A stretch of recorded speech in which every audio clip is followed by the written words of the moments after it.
todos, ¿cómo están? Yo soy Luisa Fernanda y el día de hoy estaremos hablando sobre un tema bastante importante y extenso como lo es el cambio climático, tomando como referencia a un documental de National Geographic dirigido por Fisher Stephens y publicado en 2016, el cual lleva el título Antes que sea tarde y tiene como principal protagonista al reconocido actor Leonardo DiCaprio, quien en 2014 fue nombrado como mensajero de la paz para el cambio climático de las Naciones Unidas, el cual por medio de este documental investiga y da a conocer qué es el cambio climático y las consecuencias que éste tiene sobre el planeta Tierra, exponiendo la gran contaminación de las empresas sobre la naturaleza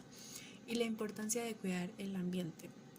dando soluciones para mejorar y disminuir las consecuencias catastróficas de este gran fenómeno natural provocado por la negligencia e ignorancia de la humanidad. Básicamente este es un pequeño resumen de lo que se observa en el documental, que desde mi punto de vista es bastante interesante e importante, ya que muestra el deterioro de nuestro planeta a lo largo del tiempo. Al principio del film podemos observar la obra de arte más emblemática y enigmática del artista Hieronymus Bosch, El Bosco, el cual es titulada El Jardín de las Delicias y se encuentra constituida por una serie de imágenes que de cierta manera muestran cómo el ser humano ha degradado y destruido ese paraíso que al principio de la obra se puede observar. Durante el desarrollo del documental se pueden ver varias cosas y algo que me llamó bastante la atención es una pequeña frase que el actor Leonardo DiCaprio utilizó para definir su profesión como actor, la cual es fingir para vivir. Frase que en palabras del mismo actor y que asimismo para Moreno 2022 hace referencia a que gran parte de la humanidad observa al cambio climático como si fuera una ficción y no una realidad. Y todo esto debido a que muchas personas y mayormente políticos buscan negar el calentamiento global que día a día es más visible. Y un claro ejemplo que nos da este documental sobre este punto es cuando el entonces gobernador de Florida prohíbe que se utilice el término calentamiento global en el año 2011. Para una mejor comprensión sobre este tema y con bases en lo observado en el documental, resulta importante dar respuesta a las siguientes interrogantes. Primero, ¿en qué consiste el movimiento ambiental? El movimiento ambiental, también conocido como movimiento ecológico, movimiento verde o ecologismo, es un tipo de movimiento social con características particulares, el cual da una voz de alarma sobre los problemas ambientales del planeta Tierra. Actúa para buscar soluciones y trata de frenar el avance de la degradación del medio ambiente. Básicamente, trata de dar a conocer todo lo relacionado con el medio ambiente, valores, características, problemas, entre otros, con el fin de educar a los ciudadanos, transmitiendo información y conocimientos sobre el medio y proporcionando la participación ciudadana, tanto individual como colectiva, en la toma de decisiones que afectan al medio ambiente, creando conciencia en las personas. ¿Cuál es el papel de Leonardo DiCaprio en el film? El actor Leonardo DiCaprio en este documental muestra todo su compromiso para buscar una solución pronta que ayude a disminuir el calentamiento global. Por tanto, se puede decir que su papel en la cinta es el de periodista de investigación, ya que a lo largo del documental se puede ver cómo el actor y activista ambiental se reúne con expertos, científicos y líderes mundiales para discutir los cambios y las consecuencias del cambio climático en el planeta y cómo afecta no solo al ecosistema sino a sus habitantes. ¿En qué consiste el calentamiento global? Científicamente, el calentamiento global es definido por el Grupo Intergubernamental de Expertos sobre el Cambio Climático como un fenómeno asociado al aumento progresivo de la temperatura de la Tierra, mismo que se refleja en los océanos y la atmósfera, el cual es causado principalmente por la emisión de gases de efecto invernadero. En la siguiente imagen podemos ver más o menos en qué consiste la emisión de estos rayos sobre la Tierra y cómo van de vuelta al espacio exterior. Sin embargo, también podemos ver cómo hay otros que regresan nuevamente a la Tierra, los cuales son los que provocan básicamente el calentamiento global. Entonces, básicamente este es un fenómeno que se da por la radiación de la energía solar, la cual gran parte de esta energía pasa a través de la atmósfera, llegando a la superficie de la Tierra, donde ésta se calienta e irradia el calor de regreso al espacio. Sin embargo, cierta parte de este calor queda atrapado en los gases de efecto invernadero, los cuales la gran mayoría son provocados por la contaminación,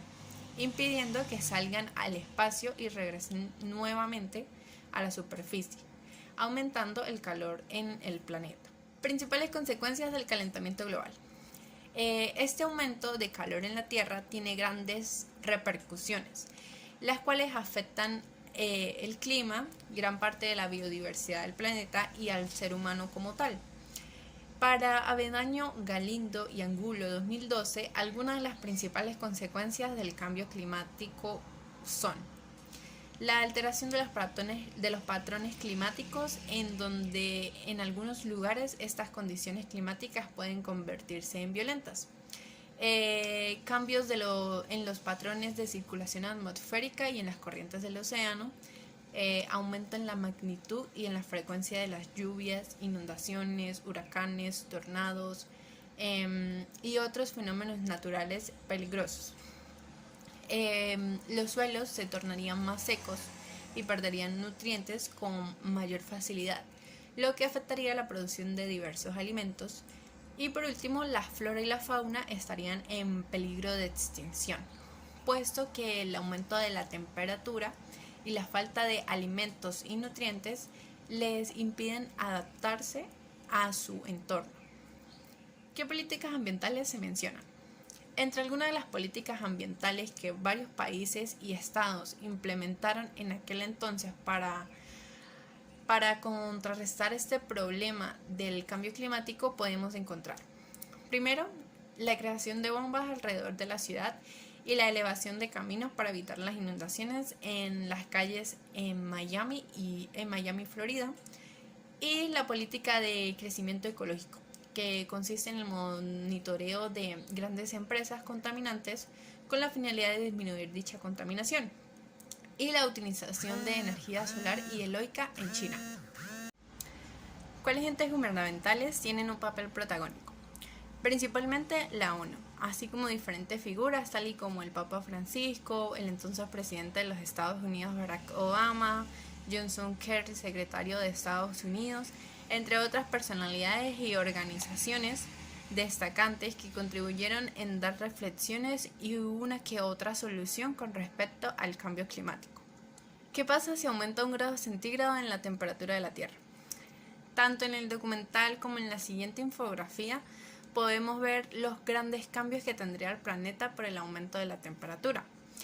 Desde grandes sequías que afectarían la agricultura y en casos extremos algunas regiones en el mundo llegarían a ser inhabitables, hasta grandes tormentas que afectarían gravemente a la población. Específicamente entre algunos de los cambios que tendría el mundo encontramos, tal y como la disminución en la pesca, varias personas y ciudades quedarían expuestas a grandes sequías, presentando faltas de agua, lo cuales provocarían grandes enfermedades e incluso muchas personas podrían morir deshidratadas, además de los aumentos en el nivel del mar, la extinción de variedad de especies, tanto animales como de plantas, además de la reducción de cosechas, la pérdida de arrecifes, los cuales son primordiales para la existencia de la humanidad y del todo el ecosistema como tal, entre muchas otras cosas más que pues son catastróficas para el mundo entero. ¿Cuáles consecuencias tiene el derrame de combustibles fósiles? La utilización de combustibles fósiles afecta en gran medida al ambiente, ya que su extracción y posterior utilización perturban al ecosistema. Al ser la base de la economía, durante el documental, Michael Broom afirma que muchas empresas en diferentes naciones durante las primeras décadas del siglo XXI llegaron a muy riesgosas y extremas fuentes de extracción de petróleo, carbón y gas natural, entre las cuales destacan taladrar, remover cimas de montañas, perforaciones petrolíferas en zonas costeras, entre otras, las cuales llevaron a la eliminación de bosques, contaminación de lagos y arroyos, y a la liberación de dióxido de carbono y otros gases de efecto invernadero hacia la atmósfera, teniendo gran impacto en la vida salvaje y en comunidades nativas, además de ser los principales responsables del calentamiento global y del cambio climático como tal. ¿Por qué no se aprueban los proyectos ambientales? Según lo dicho por el Dr. Michael Mann en el documental, la gran mayoría de los proyectos ambientales no son aprobados en Estados Unidos debido a que gran parte de la Cámara de Representantes y el Comité del Medio Ambiente del Senado están controlados por fondos de combustibles fósiles, que niegan el cambio climático y bloquean cualquier ley que intente lidiar con ese problema, lo que se puede interpretar como ignorancia y desinformación de algunos representantes que prefieren dejar a un lado este tema tan importante del calentamiento global por dinero.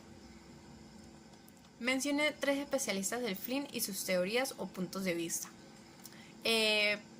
Los especialistas que yo decidí tomar en cuenta son el Dr. Michael Mann, Gideon Eshel y Gregory Mankin. En primer lugar, el Dr. Michael Mann, quien junto con sus colegas empezó a investigar el cambio climático en el pasado distante, publican una gráfica a la cual denominaron el palo de hockey,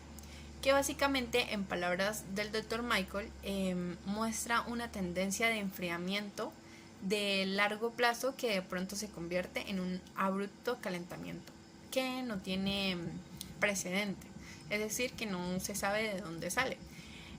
Dando a conocer y afirmando que el calentamiento global estaba empezando y que poco a poco, sin darse cuenta, iría empeorando. Por su parte, Gideon Eshel, quien es un profesor, investigador, físico ambientalista, plantea la idea de un cambio de dieta, en la que se elimine el consumo de carne, ya que gran parte de las tierras en el mundo, mayormente en Estados Unidos, son utilizadas para criar y producir alimentos para el ganado, cosa que de cierta manera afecta al ecosistema. Además de que gran parte del metano, que es otro poderoso gas invernadero, es producido por las vacas. Entonces, este planteamiento sobre un cambio de dieta, la verdad resulta bastante interesante y de cierta manera pues considero que ayuda bastante a disminuir la contaminación en el ambiente, por decirlo así. Y por último, Gregory Mankin, profesor de economía, quien da la idea de implementar un impuesto al carbón, el cual eleve su precio, provocando que la gente consuma menos, para así disminuir la extracción de este mineral que afecta grandemente al planeta y consigo pues aumenta el calentamiento global. ¿Cuáles son las comunidades más afectadas por el cambio climático? Desde la perspectiva y los descubrimientos realizados por Piers Sellers, astronauta y director de la División de Ciencia Terrestre de la NASA, todo el mundo se verá afectado por el cambio climático, presentando en algunos lados sequías y en otros inviernos que no podrán ser tolerados, afirmando que en Europa será uno de los más afectados, al igual que Groenlandia, que los cuales comenzarán a presentar grandes cambios desde ya, prácticamente desde ese entonces.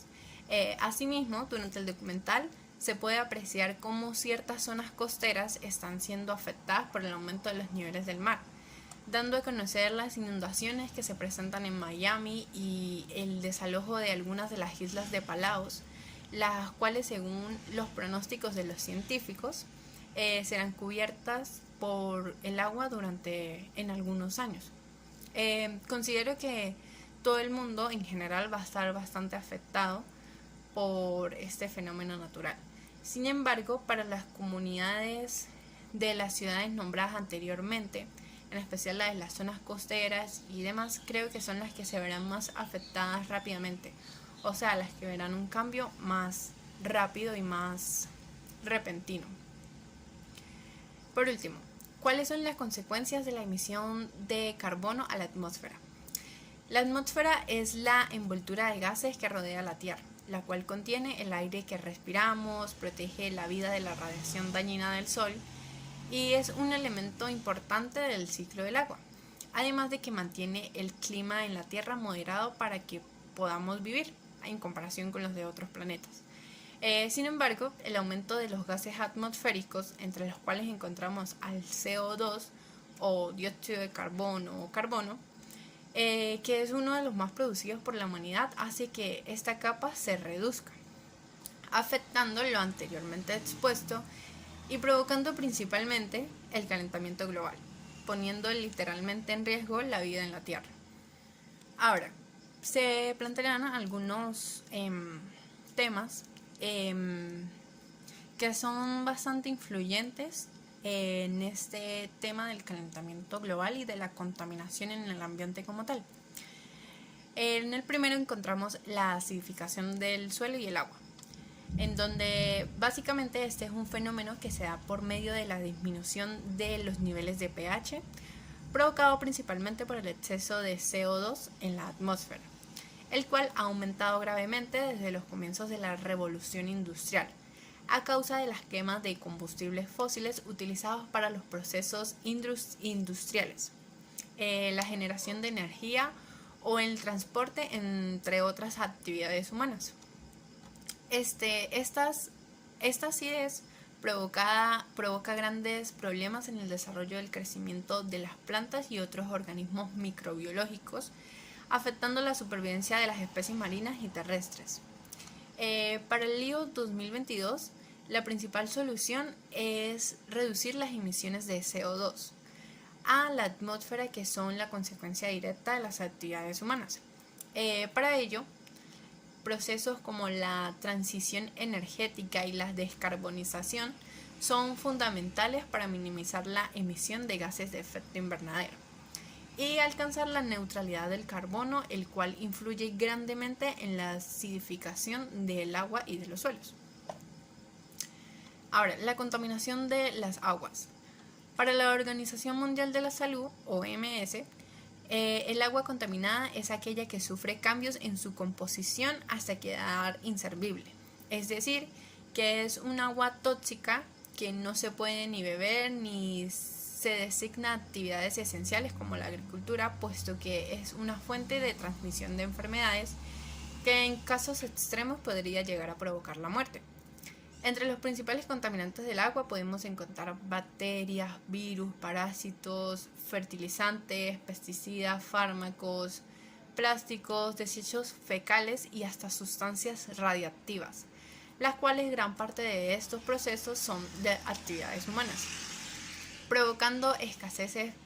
potable, destrucción de la biodiversidad, contaminación de la cadena alimentaria y desencadenando enfermedades. Por tanto, algunas de las medidas que se deberían tomar en cuenta para evitar la contaminación del agua son: nuevamente, reducir las emisiones de CO2 para evitar el calentamiento terrestre y la acidificación de los océanos,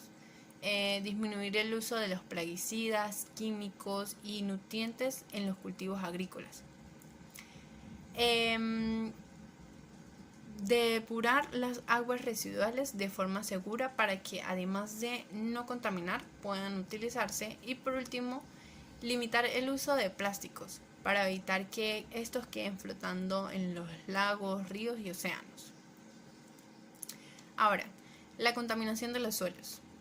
El suelo es la capa más superficial de la corteza terrestre. Constituye uno de los recursos naturales más importantes que sustentan la vida en el planeta.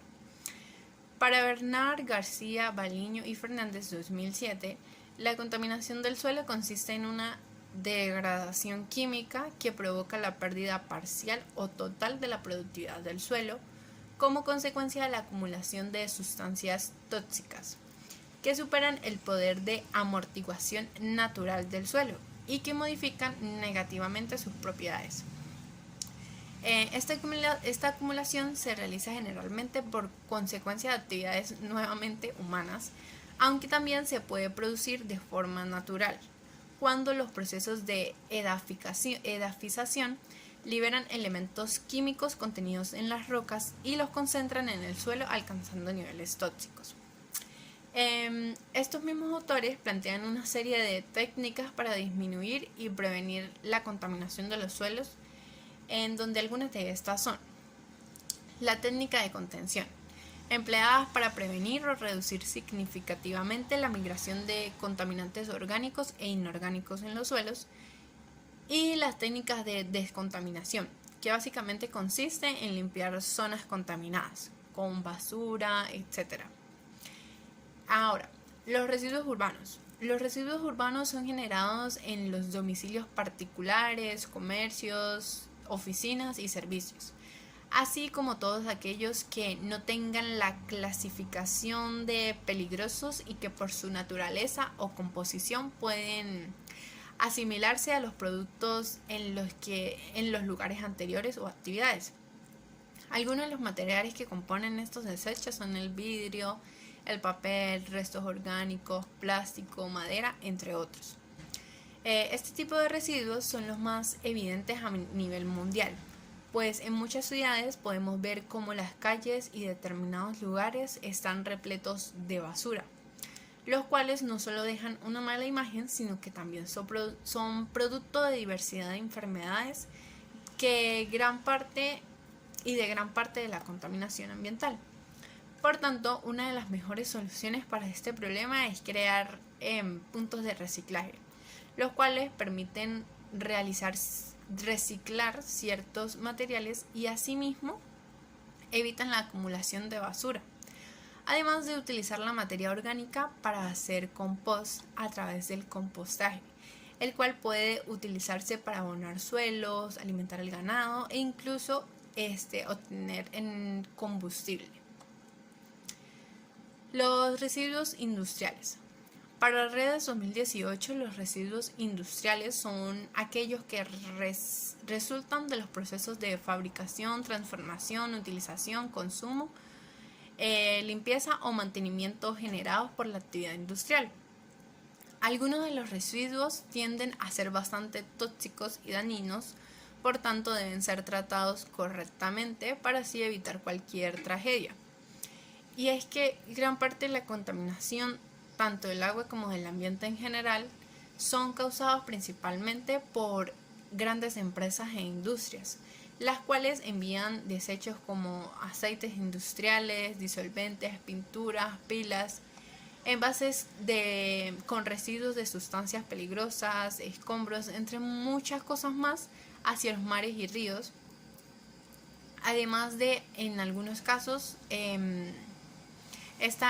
estos desechos son incinerados, enviando grandes cantidades de CO2 hacia la atmósfera. Y aunque una solución para acabar con la producción de estos residuos resulta casi imposible, lo mejor que se puede hacer para disminuir esta producción es por medio de técnicas de minimización, ya sea por la recuperación y el reciclaje o por cambios de materias primas en los procesos y equipos de trabajo. Los residuos sanitarios. Los desechos sanitarios son todos los residuos generados por instalaciones sanitarias como laboratorios médicos y las instalaciones de investigación biomecánica, así como los desechos de fuentes menores o dispersas. Básicamente, estos desechos se pueden clasificar de acuerdo con las siguientes categorías generales: lacerantes, patológicos, otros desechos infecciosos, farmacéuticos, desechos químicos, radiactivos y desechos en general, es decir, sin ningún tipo de riesgo. Sin embargo, gran parte de los desechos producidos por los centros de salud son desechos generales, es decir, que no son peligrosos o infecciosos en comparación con los industriales o los urbanos. El proceso para formalizar un buen sistema de gestión de residuos sanitarios es complejo, ya que implica una evaluación de los residuos, de las prácticas existentes y de las opiniones de gestión. Por lo tanto, la posibilidad de disminuir la producción de estos desechos es casi imposible. Sin embargo, algunas de las acciones que se pueden considerar son recuperar y reutilizar materiales de desecho, aquellos que se puedan reutilizar como el papel, el vidrio, etc. Reducir la cantidad de inyecciones que resultan innecesarias y utilizar productos de baja toxicidad y baja generación de residuos. Por último, tenemos los residuos agrícolas y ganaderos, que son aquellos materiales resultantes de la actividad agrícola y la ganadería, que son destinados al abono, constituidos fundamentalmente por grandes concentraciones de materia orgánica. Los residuos más abundantes, estos son los residuos más abundantes y también los más dispersos y difíciles de controlar,